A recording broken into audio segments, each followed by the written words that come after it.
Hello everyone and welcome back to my YouTube channel. Today I am making another card using some new release products from Lawn Fawn. As you can see here, I started with my card design and then I decided to stamp all the images first. So therefore I took a piece of Strathmore Bristol Smooth because I am doing some no-line coloring today, and therefore I like to use my Zig Clean Color Real Brush markers. And in my opinion, the results when you're using Strathmore Bristol Smooth is just fabulous. So for the ink that I'm using, that's the Ink Country Fadeout No Line Coloring Detail ink, and I'm just stamping out my images. Next up, I'm stamping out those strings from the balloon with some River Rock from Lawn Fawn, and then I can start coloring. So for the coloring, I am using my zigs. I will list them down below so that you can see which colors I'm using for each image. I'm really sorry, but I forgot to zoom in on my coloring, so I will look out for it in my future videos, but for now it will be this way. So my coloring, for those who aren't familiar with my channel and how I do my no-line coloring, I first add my ink on top of the edges, so on the ink from Ink Country, and then I take my blender and I blend it out. And as soon as this image is dry, I come back in with the same color and I go over the places where I am thinking of creating more depth and adding some shadows, and then I keep my blender close to me to also make sure that the blending goes smoothly. So therefore I take my blender again and I just keep adding layers and layers until I am happy with the blending. So for now I will put on some music and I will be back after the coloring is done.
So right about now I realized that my blender was running out.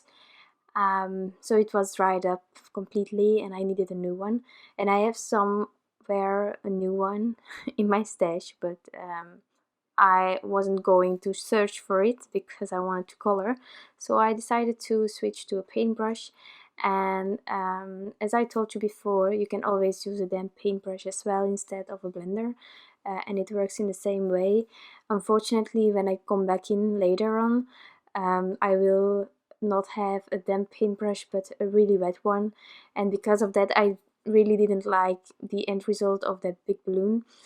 So after this coloring and die cutting the elements with the matching dies, I will color a new balloon, same color, but this time I took the time to find my new blender and use that instead, because I didn't want to have that option of having too much water once more on my paintbrush.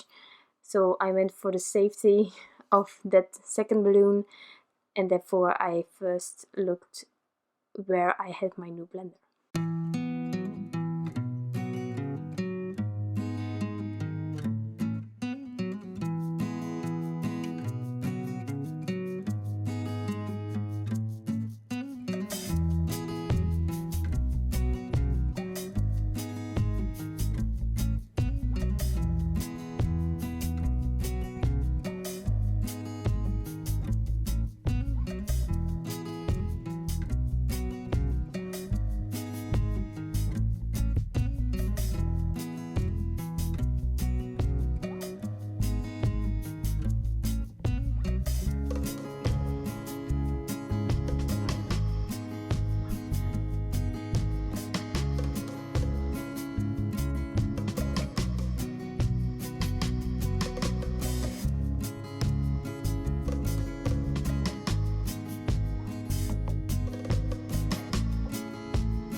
Now that also my second balloon turned out, I decided to continue with my background. So what you see here is a piece of Neenah 110, and I die cut it using the basic rectangles from Mama Elephant. And as you know me, there is a stitch detail and I really like it to keep it white. So therefore I'm using my purple tape to mask off all the edges. And now I am going to add some clouds on top of this panel, and therefore I'm using the cloud stencil from My Favorite Things and some Peacock Feathers Distress ink.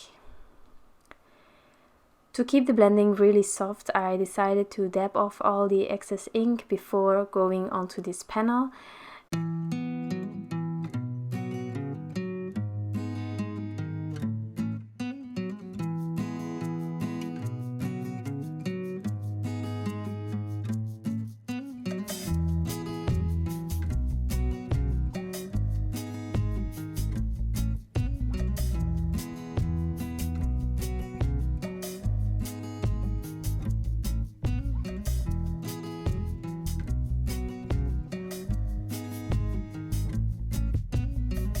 Now that the blending is done, I can continue with laying out all the elements back where I was wondering if they would fit.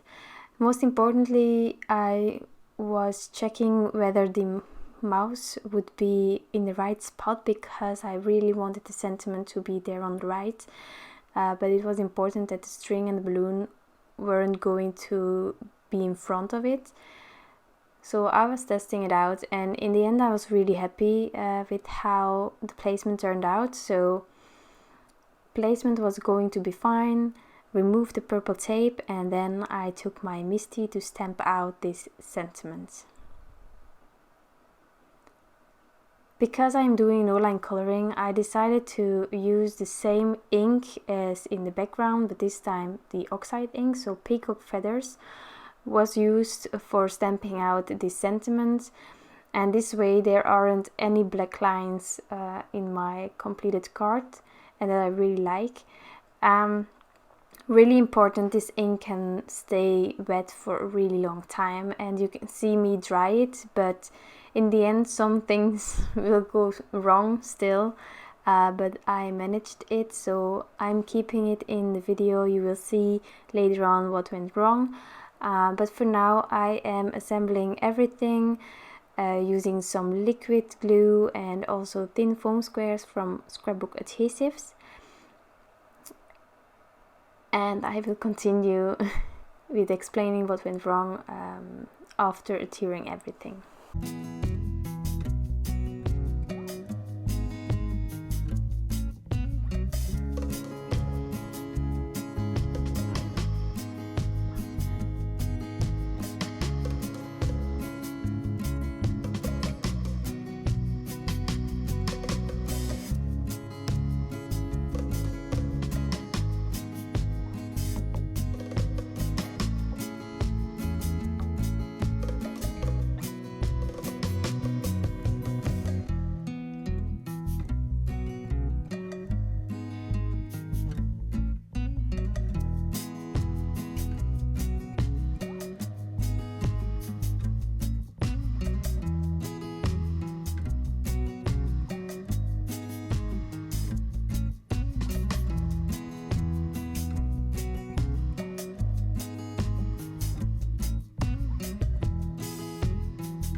I decided to add some final details onto this card, and therefore I took my Trinity Stamps Sweet-N-Tart Heart Sprinkle Mix, and I took out 3 white hearts and I scattered it over this card.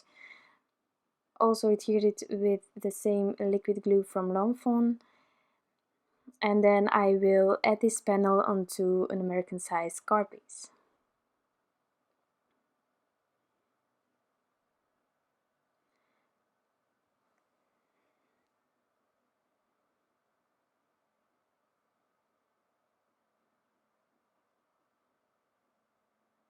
So to adhere it, I am using some permanent Pritt adhesive roller, and then I am placing this panel as straight as possible on top of it.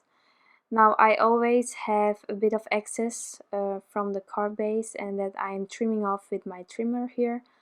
And now things went wrong, so I smeared the sentiments. Although I heated it before, it was still a bit wet and it went wrong. But I took a paintbrush, a really thin one, and I went over this ink because it's reactive towards water. So I was just thinking I can only try, and if it turns out fine, then I'm lucky, and if it turns out crap, then it's still crap. So you can only try to solve this problem, and actually I was really happy after a while that I did it. Just to get a more crisp sentiment, I decided to stamp it out once more, and I was lucky that I had it in my Misty still on the same spot, so I could just restamp it. And in the end I really think that you barely can see it, so only you guys will know that some things went wrong on this card. But yeah, that was what I did and how I resolved it, so I'm really happy with it. So that's my card. I really hope that you like this card design and that you loved watching this video. I'm so grateful for you all to stop by. I really appreciate it. If you have any questions, you can leave them down below, and I hope to see you next time. Bye!